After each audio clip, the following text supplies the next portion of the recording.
整个7月的时间，我们聊到许多跟 AI 相关的一些主题。那今天在这个单元，我们邀请到了 Gamma 的创办人 Grant 来聊聊创业 AI 的 application 还有未来的走向。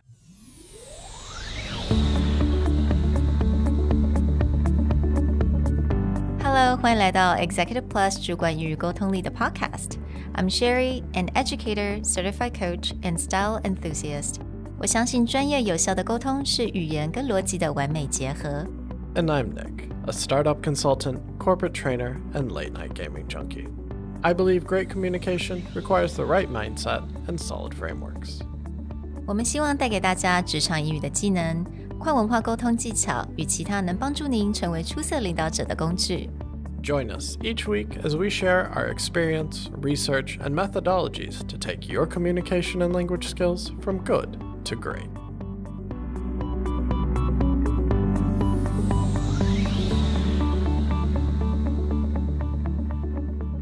Hey everybody, welcome back to the Executive Plus podcast. Last month, we dived a lot into what is AI going to do for communication. And one of the companies we came back to over and over again was Gamma, when it came to both organizing your ideas and creating visual presentation powered by AI. Today, we're very lucky to have the founder of Gamma, Grant, actually join us. And I'm going to let Andrew do a little bit more of an introduction because they're more familiar. But first of all, thank you so much for coming, Grant. Thanks so much for having me. Welcome. Since we have already talked about Gamma at least twice in 2 episodes, right? So some of our listeners have already heard us dive into what Gamma is and what it can do for your productivity. Usually I give a longer intro, but maybe this time let's just go right to Grant and let Grant tell us maybe a couple of things. First, what is Gamma? And second, your story, your own story as a startup operator, startup founder. And you can either start with yourself or Gamma in no particular order. Yeah, sounds good. So, the quick way to think about Gamma is we are reimagining the way people share and present their work, their ideas. Traditionally, we've leveraged tools like PowerPoint, slides to do that job. And, early in my career, I actually started off in investment banking and consulting where I was living in slide decks. So the idea of putting together, content, formatting, aligning the boxes, making sure everything looks nice, spending hours and hours doing so, that was my life. And fast forward, many years later, as an operator, working in startups, also living in slide decks, using it as a medium to, share and exchange ideas within an organization. And it's really oftentimes how important decisions get made. You see a slide deck, something gets approved, reviewed, and whatnot. And so as a medium, it's become very important. But as we kind of think about where work has shifted, where, we're no longer all sitting in the same room, staring at the same screen, or we're no longer printing out every single presentation into pieces of paper. What could we do if we remove some of those constraints is really kind of the inspiration we use to create Gamma, where we're trying to lean into many of the ways we think work will kind of shift towards, which is a medium that by default should be mobile friendly, mobile responsive, so that you could open it on any device, your own phone, a tablet. By default, it should be much more interactive and multimedia rich, such that as a viewer, you can click on things, you can open things like a web page or a web app, or be able to interact with a video, unlike what you can do in traditional PowerPoint decks today. So I think we're really just scratching the surface. There's a lot we want to do, and Gamma today is really kind of the beginning of kind of this reimagining of this medium from the ground up. So how did you talk a little bit about moving from investment banking into startup, but was there a moment where you're like, I really want this tool and someone needs to build it because I'm tired of waiting or I'm tired of doing this like the traditional way? Yeah, that moment came for me actually pretty early on in the pandemic. So I was at another startup, which ended up being acquired. And as I was transitioning into more of an advisory and consulting role, I picked up Google Slides again. And I was using that as a way to communicate back and forth with my clients, and just had this realization that there's got to be a better way. All the time spent trying to make my slides look nice when in fact I should be spending time on the content just really felt backwards. And so I was personally craving for a medium that allowed me to have much more flexibility, that where I felt like the output really encapsulated, my thinking, and something that I was just proud to share. And at the end of the day, I felt like Google Slides just wasn't able to deliver on that. And it was frustrating as a user not to be able to kind of craft the sort of output that I could kind of see in my head, but could not get on to the screen. I mean, when you were developing this is sort of an analogy I talked about when we were looking at comparing Gamma to a few other options out there, which is very much in the way that Tesla feels like a piece of technology that just happens to have 4 wheels versus electric cars happen to be, or other brands happen to be electric. To me, it just feels like other presentation softwares that are implementing AI, say Canva, just feels like it's presentation software that happens to have AI. But Gamma very much feels like it's AI that just does presentation really well. Is there a different strategy or logic behind how you develop this as opposed to what a lot of other people are doing to integrate AI into design or presentation? Yeah, it's a great question. I think if you look at the landscape today, the vast majority of tools in the space are trying to create better slideware. They're trying to create incrementally better forms of slides as a format. And, I think when you think about, if you have slides as a format, sprinkling on AI onto that allows you to automate certainly a lot of it, and allows you certainly to kind of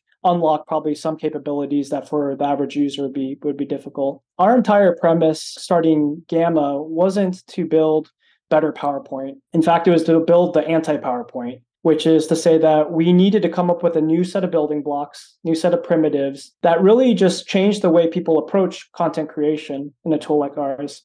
So in a traditional tool like PowerPoint, where you're instantly forced, to look at this sort of blank canvas, fixed in dimension, you as a creator needs to visually space out everything, think about how things align and should be resized and sized appropriately. And there's so much sort of onus on the user to do all this visual heavy lifting and design work, whereas we think that should just be different in a tool like Gamma. So we actually spent the first couple years of the company not even touching AI. It was really about getting the building blocks right. And what could we do if we really just thought differently about, what are the unique primitives in Gamma that would make creation in general faster, allow the user to focus on the content, not the formatting. And then when we then kind of thought about the creation flow where AI could really assist that, it was about basically thinking about, okay, now that we have a unique set of building blocks, what could we give to a new user? Could we actually use AI to help them actually create a pre-assembled set of blocks, much like you would with Legos? Instead of having like Lego blocks scattered on the floor, what if you created some of the pieces for them and show them how those building blocks fit together to educate a new user and use that as a better entry point for new users? So we started with the building blocks first, and much later thought about how do we leverage AI to kind of optimize the entire creation flow for our users. So I want to stop there and just chime in, because I started using Gamma heavily, right? I had to go back and use Google Slides and tweak our company deck. It's so close to what you were saying. It's the person who builds the deck has to do so much visual lifting. As soon as a team member adds 2 things to one slide, I'm like, okay, you need to give me about 30 minutes for me to go back and realign everything, because it just became not 6 boxes, but 7 boxes. And you have to spend 20-30 minutes. Whereas in Gamma, you just click an add button, literally, and Gamma realigns everything for you and resizes everything for you. To me, I don't ever want to go back to the age of that heavy lifting. But Grant, I'm curious, like the moment that you guys decided to build AI into it and to let people not start with an empty canvas. Like, can you tell us what happened? Because I think that was quite an important moment in the history of the company, right? Yeah, definitely. I think many web apps, they have the same challenge, which is if you are trying to invent a new tool or approach to something, and you are introducing new building blocks, you have this challenge of how do you educate new users quick enough such that, they actually have the time to even try to learn what your tool does, because frankly, most of us don't have time to learn a new tool. And the learning curve, if it's even marginally steep, we're going to give up well before we kind of can see the benefits. And I think it's a reason why tools like, Notion took a while in the beginning to get right. And one of the flywheels they really started working with early on was this notion of templates, because templates give you a starting point. They help solve part of the cold start problem, which is I don't know how to use your tool, even if it promises me a ton of productivity. Like, how do you make it simpler? And I think templates, kind of in the era of productivity tools before ours, were extremely important. The Canvas, the Notions of the world, Figma, you name it, Airtables of the world, they all benefit significantly from this idea of having great templates. I think there will be a new sort of class of productivity apps that now benefit a ton from AI and AI generation, because it solves the cold start problem in a different way, which is to say you might have an idea of the type of content you want to create, and can Gamma, like a tool like Gamma, create a first draft for you. It's not the final draft because it still needs human input, but it gives you the sort of scaffolding you might need to kind of iterate on. And that becomes pretty unique because unlike a template, which is typically standardized or generalized for some purpose, for generic purpose, a first draft done in a tool like Gamma that uses AI can actually be very personalized to the type of content you're creating. So it already feels directionally kind of more on point. And I think that becomes an interesting way to accelerate immediate adoption of the tool. And we've benefited from that. Since our AI launch, we've seen millions of people create presentations and documents and web pages using Gamma. And I think they now have a much better launching point than what they would have had previously. Grant, you mentioned that before everything, template was like the biggest thing. Now, as a content creator, like what's a different thought process of using templates versus using Gamma? Yeah, I think there's definitely a role still for templates. Templates allows you to see like a range of things very quickly and maybe categorically sort of browse through different use cases. But when you want to, I guess, approach it maybe from a different direction, which is maybe you already have a visual direction you'd like to go with a presentation, and you have a raw outline already in your mind. And so you're really just trying to think about, okay, how can I take some of these raw materials and kind of push that into something that feels a little bit more complete or polished. And that's where, then looking for the right template is like oftentimes feeling like you're searching for a needle in a haystack, because you kind of already have something formed in your mind, but where are you going to look to find something that is directionally encapsulate some of that? And it can be difficult.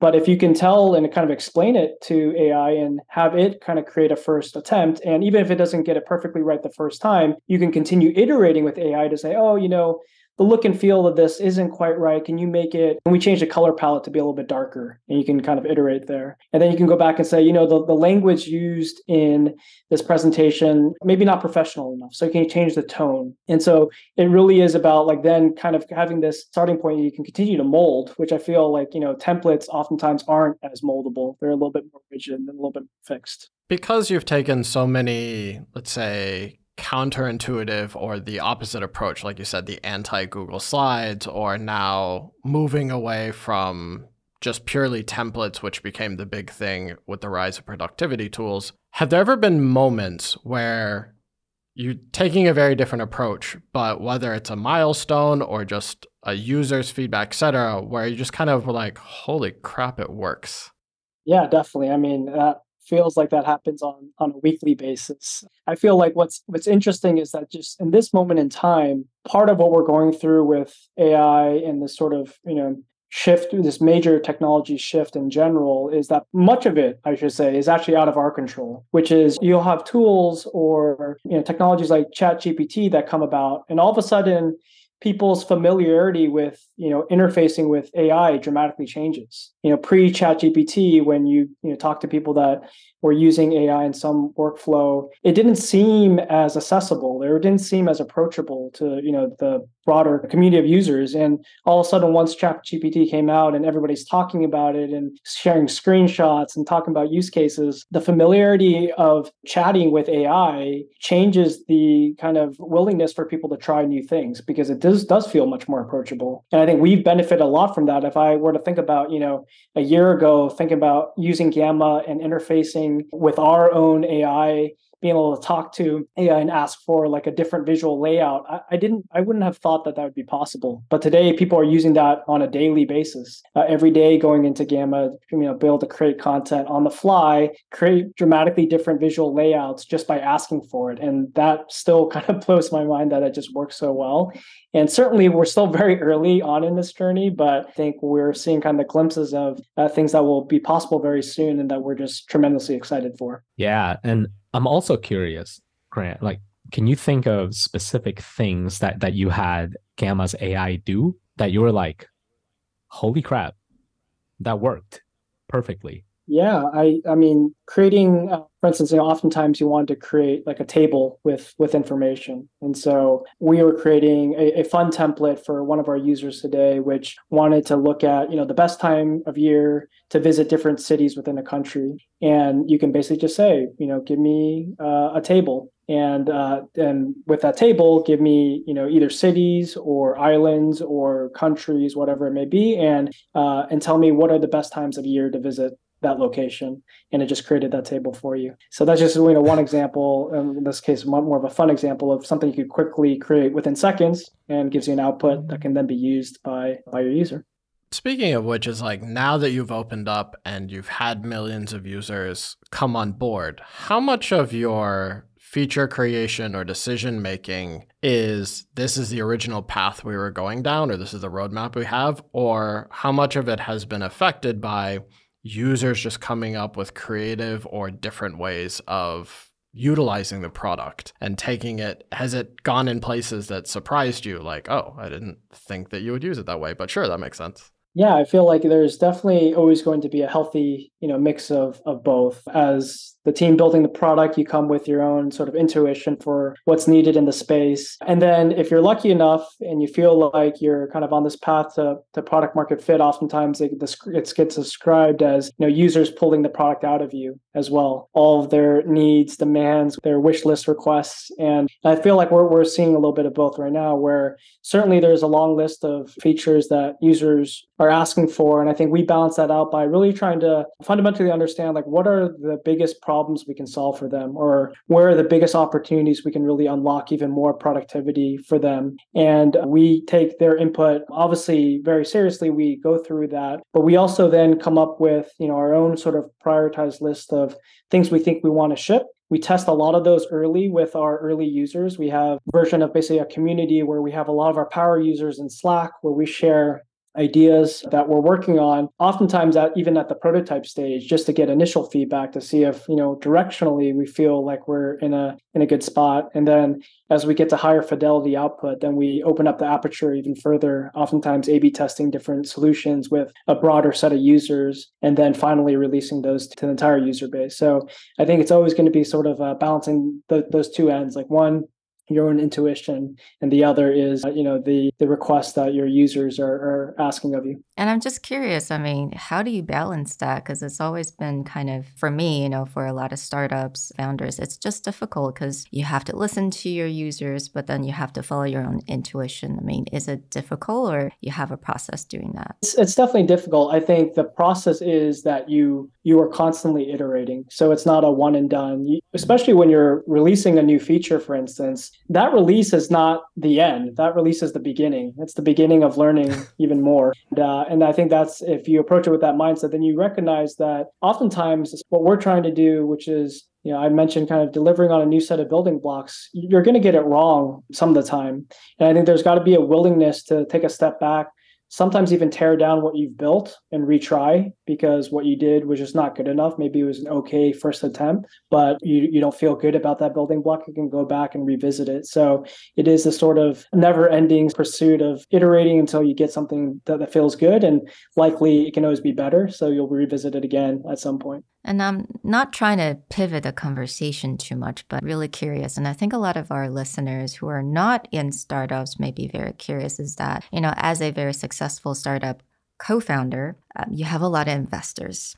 And what's your experience dealing with investors? Do you have any pressure? I know Andrew is on the call. So yeah, and I just sent what's your Grant like a list like? of 20 things I want to see in Gamma. And Grant is like, we already have this, man. Like, I think startups when they think about investors, they should really be thinking about partners that they want to join them on this journey. And this journey is a multi-year journey. And oftentimes it's not one where, the next step or next milestone is always obvious. You're constantly building the product while you're building the business simultaneously. And those two, you're trying your best to make sure they're working in lockstep, and they're not always. Sometimes, maybe the product is ahead of where you can build a business just yet. And so you're trying to, craft that path. And so I think the best for us, when we constructed kind of who we wanted on our cap table, we thought about a couple things. We wanted to surround ourselves with operators that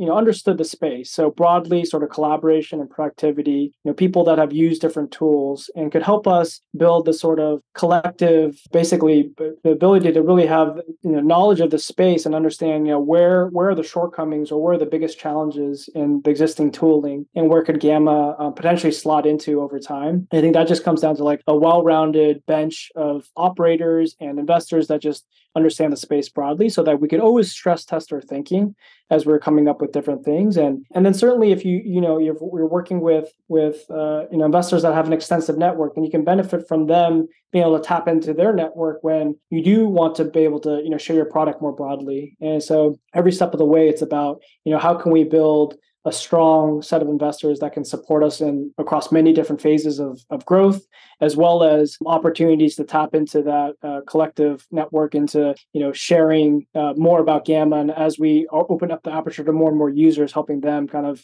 amplify the announcements we have. Now that the tone has shifted a little bit, I actually want to kind of dive down, not exactly the same pathway, but a similar, as far as you built this coming out of the pandemic, really walking into a new age of AI. But how has all of these shifted or affected your thoughts on leadership and running the company or managing your team versus your previous startup experience? Maybe the biggest shift in my own thinking about a lot of this is that, when the underlying technology is shifting so quickly, I oftentimes think that most founders and founding teams and startups are better off keeping the team as lean as possible, because leaner teams inherently are able to move faster. And you are able to really quickly sort of maintain this sort of like cohesive knowledge sharing that needs to happen as you're continuing to iterate on the product. And I think the temptation oftentimes is to, you're seeing some traction, so you feel like hiring is going to somehow magically solve all of your problems because, you need to put out this fire, or there's some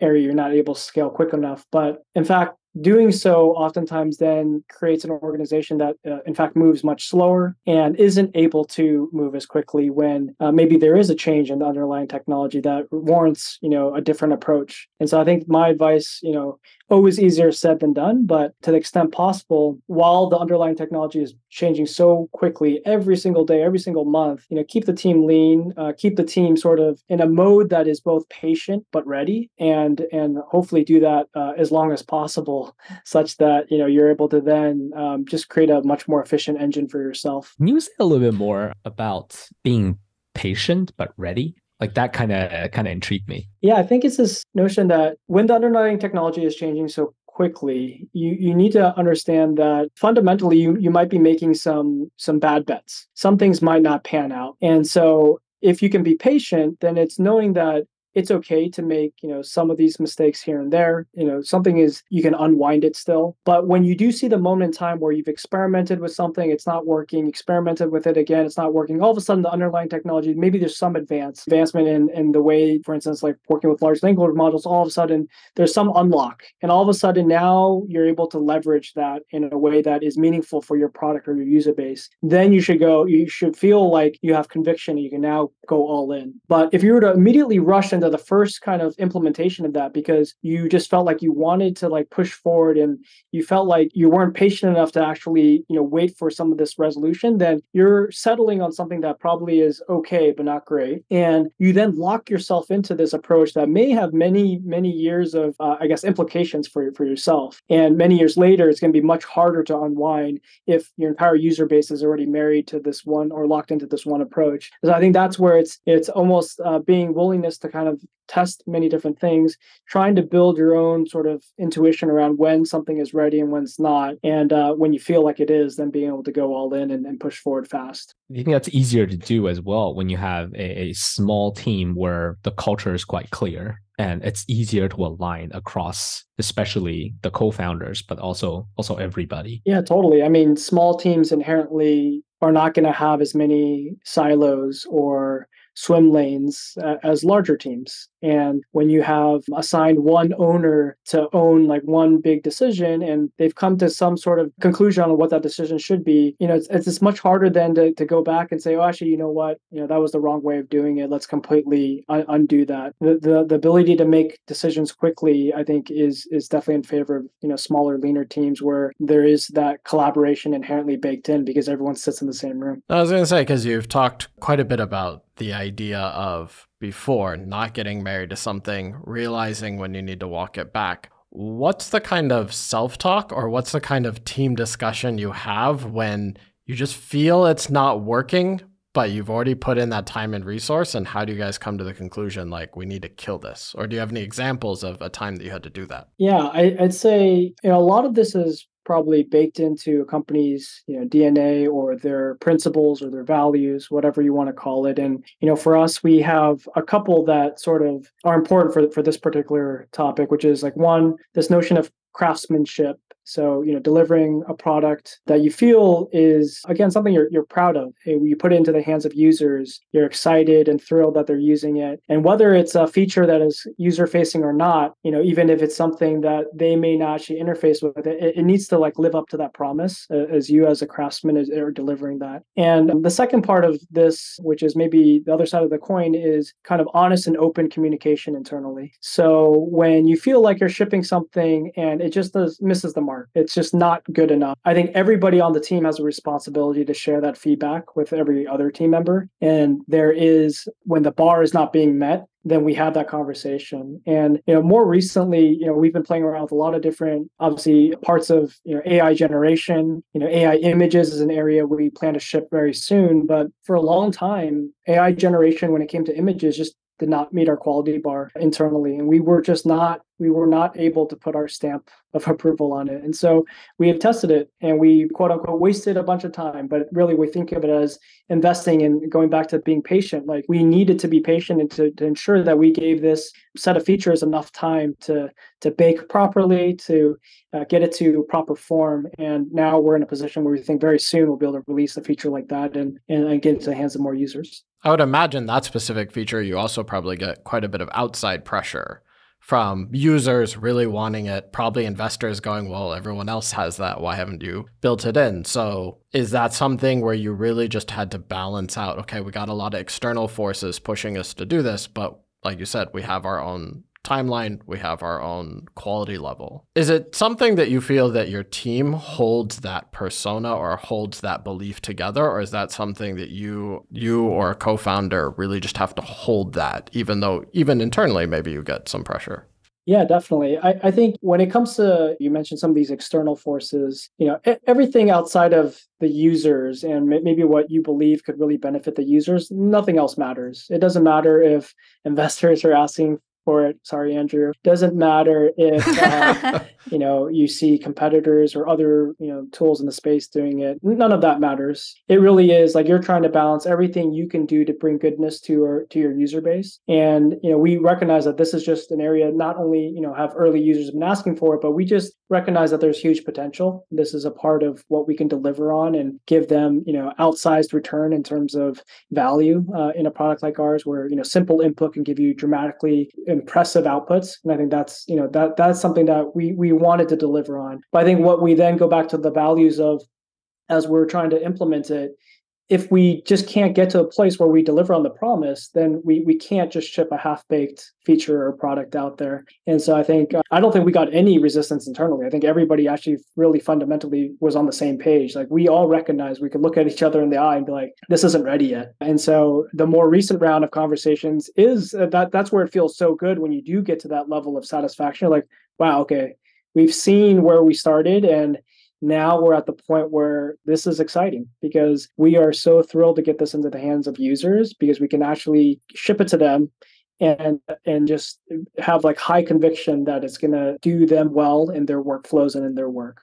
Yeah, I just have to quickly echo that because recently meeting with a lot of teams, both in the AI space and also not in the AI space, perhaps taking the lean startup. Lean startup is like a philosophy of like you work on something and release it as fast as possible, and then you iterate and you make it incrementally better. I've met a lot of teams are maybe really excited by this wave of technology and usage shift, and they're pushing out something so quick and then throwing marketing dollars behind it as well, and then seeing that huge spike in user numbers, but then crashing down because when you look at the product, either because of their product or because the technology is not quite ready yet, and realizing most of those users, if they have a bad experience, they will not come back. Your product will get better, but they will have formed this impression in their head about your product. I think that applies to, a lot of products. I can understand where a lot of these companies are coming from, especially the ones that are kind of being formed today where they haven't yet had time to really fully bake the rest of the product. And so in some ways, they're using this moment in time as a way to just see what the demand could be for what they're building. And maybe they're okay with seeing some of this like spike in usage and obviously a bunch of churn afterwards, because now they have a glimmer or glimpse into like what they should be building and where they need to kind of flesh out the rest of the product. And some of those companies will do just that. Maybe in a couple of years they'll come back and and more users will be willing to try it and they'll kind of regain some of that trust. But that is tough. I think that's just inherently difficult. So it's not to say that's not possible, but I totally understand where they're coming from, because when you're in this moment in time, there's so much enthusiasm for trying new products, especially AI products. It's also helpful to recognize that this moment in time might shift pretty quickly, and all of a sudden maybe people aren't as willing or aren't as excited, and kind of you missed that opportunity to at least kind of see if there's a market potential for what you're building. So it's not always easy to kind of make the call of what the right approach is. And actually, Grant, you're also really active on Twitter and often tweet really insightful, deeper advice about presentation and storytelling and how to create and present ideas. So could you maybe share, because that's something that our audience is really interested in, out of all the advice that you're giving, can you share maybe a couple of advice that really is close to your heart right now that you see people out there communicating in a less optimal way? Yeah, I think my general advice is pretty simple, which is I see a lot of people present for their daily presentations as if they're Steve Jobs, where they're creating a keynote presentation and they think they need to be a masterful storyteller and have this great arc in their presentation and leave behind some amazing grand takeaway at the very end, where in fact, when you're sitting in a meeting, you really want to communicate. The saying is like, instead of trying to be a novelist, communicate like a journalist, which is you only have a few minutes of people's attention. So, lead with the kind of key takeaways up front, make it very digestible, and really keep in mind who the audience is. So if the audience is your manager and you need them to approve something, make sure that that's clear. Or if your audience is a stakeholder and your real goal is just to ensure that everyone's on the same page, then just lead with that up front and don't try to bury all that information for the end. I think a lot of people overwhelm with the amount of content they want to create. And again, trying to be like a Steve Jobs, they end up trying to memorize every single detail that they may want to share, where that amount of preparation would be great if you are giving a TED Talk or going on stage. But if you're trying to keep it very conversational, then the moment you're trying to memorize every detail, you've probably already lost. You've probably already approached it a little bit in the wrong way. And so I think a lot of it goes into just simple preparation, but ensuring the audience and what the outcome you're going for is. And just a quick question. Do you think that message would translate for, users across the world? Because you do have a lot of users, internationally. Yeah, I mean, that's a great point. I think knowing the audience does mean knowing the context for your own particular situation. So if there is a standard way of,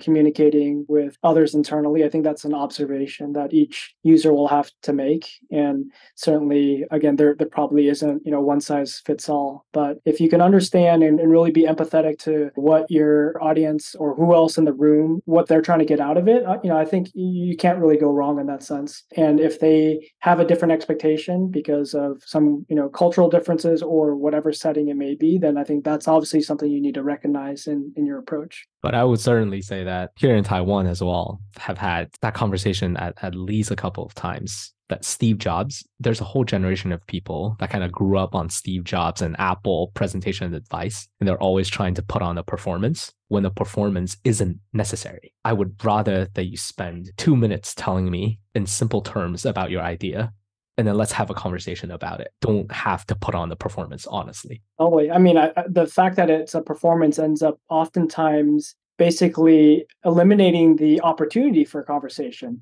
and a discussion, right? Because if you have someone that feels like they're an actor on stage, like you don't want to interrupt them. You're going to let them just finish what they're doing. They open it up immediately and say, as I'm going through this content, I'm going to pause to get your input or, get everybody's questions. I think that just opens up, it changes the dynamic completely. And so, yeah, for better or worse.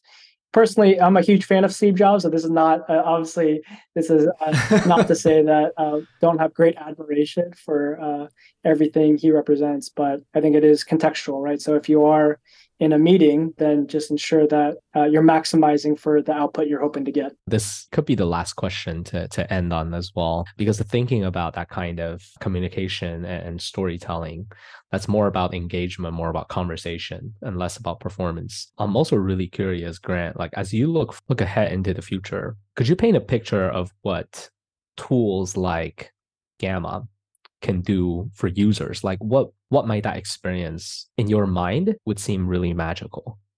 Yeah, I think when it comes to Gamma, we are trying to really just reimagine content creation at its core. So, today, the vast majority of us are not designers. So we're not oftentimes outputting a bunch of content that is shareable. But I do think we all have the sort of latent kind of desire to kind of express ourselves. And we can all be creative. And I think creativity unlocks so many different things. Obviously, it produces new ideas, new ways of thinking, and ultimately I think is a driver of human progress in general. So I wish that more people had a tool that they can go into that allowed them to express themselves and then take that content and share it in many different ways, whether it's posting it on social or sending it via WhatsApp to a friend so that they can consume that. And I feel like today we're very limited in the amount of tools that we can do that. Yes, you can open PowerPoint and create something, but how many people send their friends PowerPoint decks? Probably very few. And so are there new opportunities that can tap into this sort of latent desire for creativity? I hope so. And I think, we're kind of scratching the surface on some of the things that will be possible. And over time, I think if we can kind of just stretch people's imagination, stretch people's thinking a little bit, I think we'll have a chance of having a tool that people just enjoy using and being in. And hopefully that leads to, other good things down the road. Yeah, I think that's a perfect statement to wrap it up on.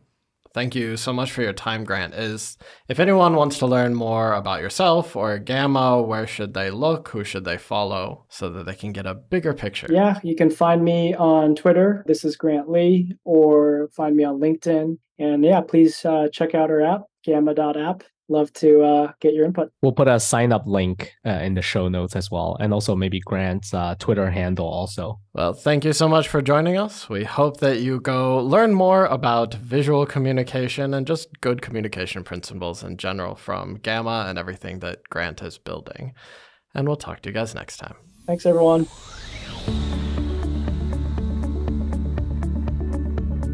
The Executive Plus podcast is a Presentality Group production. Produced and hosted by Sherry Fang and Nick Howard. You can search us on Facebook, 主管英文 Executive Plus. You can also find us on Instagram, Communication R&D, and email us at sherry@epstyleplus.com.